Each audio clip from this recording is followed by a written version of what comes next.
Thanks, Chris, and thanks to you for tuning in. We begin tonight with breaking news. Late today, Republicans launched a new attack on the Obama administration and on regular Americans all across the country. Senate Republicans are vowing to block Richard Cordray, President Obama's pick to head the Consumer Financial Protection Bureau. That's the agency Elizabeth Warren set up to make sure big banks don't prey on regular Americans. But today, 43 Republicans sent a letter saying they're worried the agency has too much power over the banks, and they won't allow Cordray's nomination to go ahead. This is outrageous. The right wing is doing everything it can to block this president, to stand against working class people, and to stand up for Wall Street. They're even willing to hurt the economy itself. If that's what it takes to score some cheap political points and hurt the president, they're willing to do it. Any immediate economic setback, or the perception of one, could weaken Obama's clout. Maybe a sour economy is worth it if it'll distract Obama. A lot of talk these days about how the GOP can come back politically. I'll tell you right now, the quickest possible way politically, with a contracting economy like this, if it happens again in the next quarter, that's a recession. Shrinking the economy is the GOP's plan for a quick comeback? A sour economy is worth it if it distracts Obama. Folks, they really mean this. But despite it all, the economy is improving under this president. We've now had 35 straight months of private sector job growth. We've also learned today the economy added over 2 million jobs last year, the best year for jobs since 2005. Republicans are playing politics with people's lives. They're obsessed with cuts instead of jobs. They're focused on spending instead of hiring. The president kept his job because the American people trust him to create jobs for them. Republicans just don't get it. Joining me now is Melissa Harris-Perry and Dana Milbank. Melissa, let me go to you first. Republicans say this Consumer Bureau could hurt Wall Street. But today, the Dow closed over 14,000 for the first time in 6 years. So what's this really all about? Well, look, this is the mind trick. This is the game of redirection that the Republicans have been playing really for the first 4 years of President Obama's first term, and they're continuing to play it. And it is this. The thing that caused the economic crash in 2008, the home values, the evaporation of wealth, the loss of jobs, were the decisions made by those 1%ers on Wall Street. And what happened is they changed the conversation so that suddenly we began to be worried about the deficit instead of worried about Wall Street. This Consumer Financial Bureau, the Protection Bureau, set up under Elizabeth Warren, this focus on regulating banks that had been deregulated under George W. Bush, the reality that we had been raided, our personal wealth raided by Wall Street. That all of that got turned around so that instead this somehow became a government deficit problem when it was never that. And it was that deregulation that caused us to have a problem. And if you go, Dana, if we go back, because a lot of people forget where we came from and how we were able to overcome some insurmountable odds to get where we are today, even though we have a long way to go. If you go back to when President Obama came into office, 2009, on the eve of the February 2009 jobs report, which turned out to be the worst in 34 years, the president called for action on the stimulus package. Let me show you what the president said. The time for talk is over. The time for action is now. Because we know that if we do not act, a bad situation will become dramatically worse. And I refuse to let that happen. We can't delay, and we can't go back to the same worn-out ideas that led us here in the first place. Now, that was at the very beginning of his first term. He says we can't go back to the same ideas, which was deregulation, which was tax cuts for the top, all of that. Then they want, again, change the language, as Melissa says. We went from talking about stimulus to deficit, and like we could cut our way out of debt.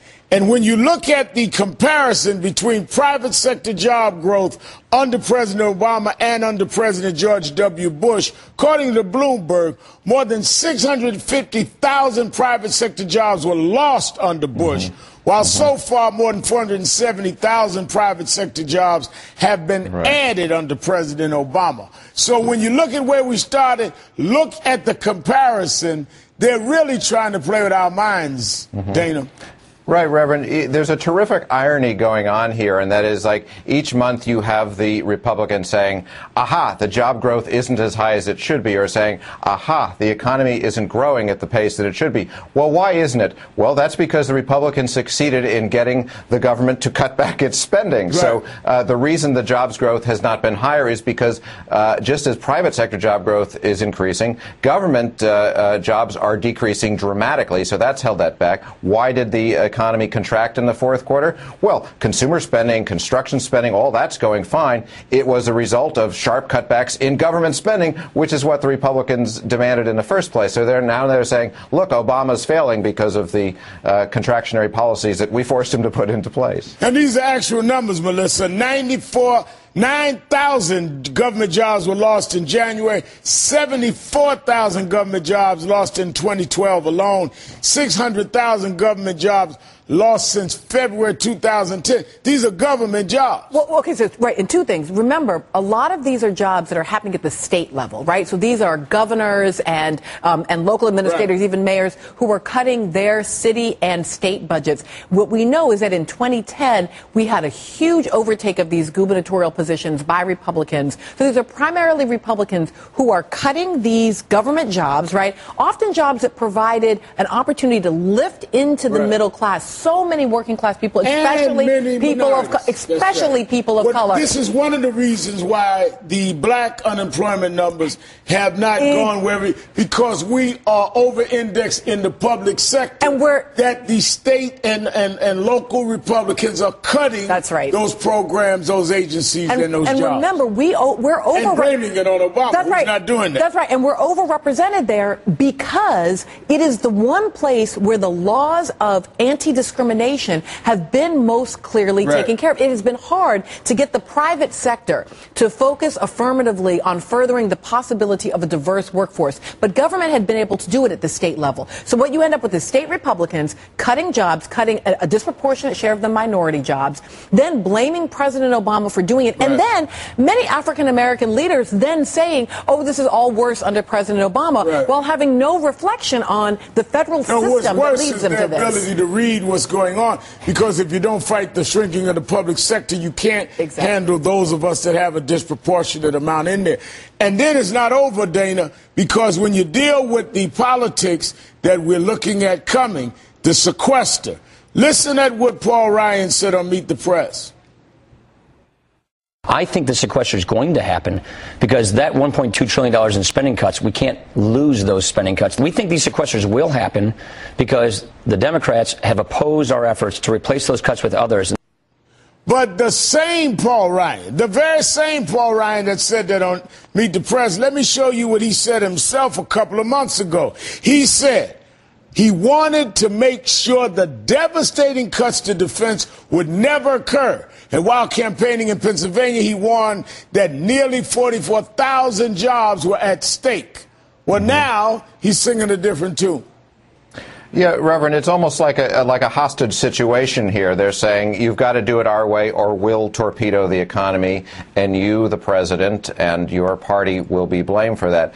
That is something like what had happened over the last couple of years. The problem now is the president just won re-election, and there's a long time for the economy to recover, even if they succeed in injecting more contractionary effects into the economy by taking yet more government spending out of it. It's a very dangerous theory, and it's not a long-term growth prospect for the Republican Party to say we'll gain in popularity by torpedoing the American economy. And Melissa, quickly, this obsession with spending cuts.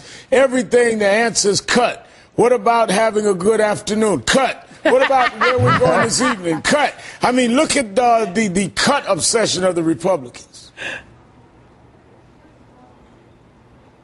Well, we have worked all year to reduce our budget deficit and to cut spending. We have got to reduce the size and role of government.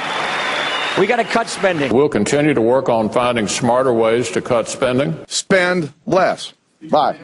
Cut. Yeah.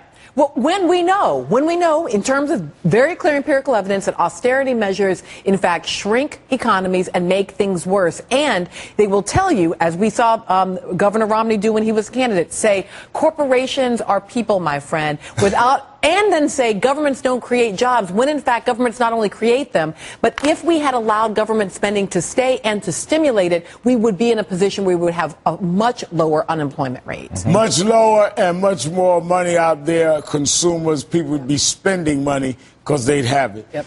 And it would go back in the system. Dana, Melissa, thanks for your time. Thanks, have bro. a great weekend. And be sure to watch Melissa Harris Perry Saturdays and Sundays, 10 a.m. here on MSNBC. Coming up, what a day in politics. Scott Brown is not running, and now Geraldo Rivera may be. Geraldo? Plus, George Bush's brain really got wrong about the election. It's much, much bigger than Karl Rove's meltdown on Fox News. America's changing. The president knows it, but Republicans don't.